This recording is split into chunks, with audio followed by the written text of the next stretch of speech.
As we move into the second half of 2022, the state of the world economy is unclear. On the plus side, the pandemic's impacts are lessening in most regions of the world because of extensive immunity developed through infection and immunization, as well as less lethal viral varieties. However, the pandemic is still having an effect on the Chinese economy, which is struggling to maintain a zero-COVID policy. Energy prices that are significantly higher as a result of the conflict in Ukraine are also having a negative influence on European economies. The majority of central banks are tightening policy to battle inflation, which has become a global concern. Even though we do not anticipate a global recession as a result of this, it should hamper global economic recovery. In the first half of 2022, bond rates spiked sharply back up due to high inflation, declining unemployment, and the Fed's much more hawkish approach, which caused negative returns across fixed income markets. Although the Federal Reserve is likely to continue tightening monetary policy until the end of the year, rising risks of a recession could prevent additional gains in long-term Treasury yields. In anticipation of a weakening economy, credit spreads have also expanded. If the economy can avoid a major recession, this could create chances in sectors like high-yield bonds and convertibles.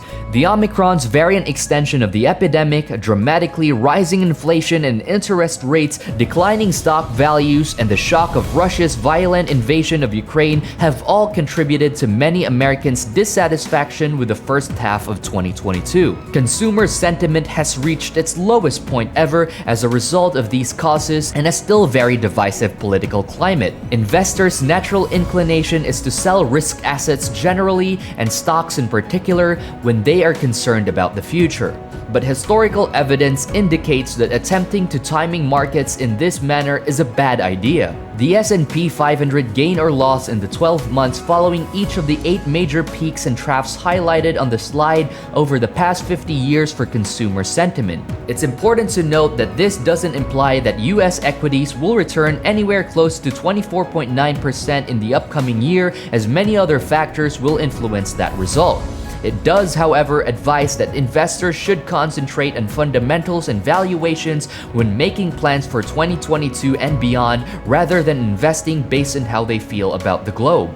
The state of world economic decline should not act as a hindrance for you to start investing. At the end of the day, it's all about mindset, whether you accept the fact of challenging times and stay there, or go against the current and find ways to thrive.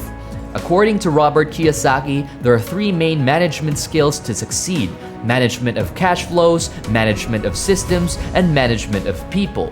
Kiyosaki further states that you need to work with people smarter than you and unite them as a team. 3 of the most important communication skills are writing, speaking, and negotiating. Work on your communication skills constantly. Be a great learner, seller, and marketer. The ability to sell is the key skill for personal success.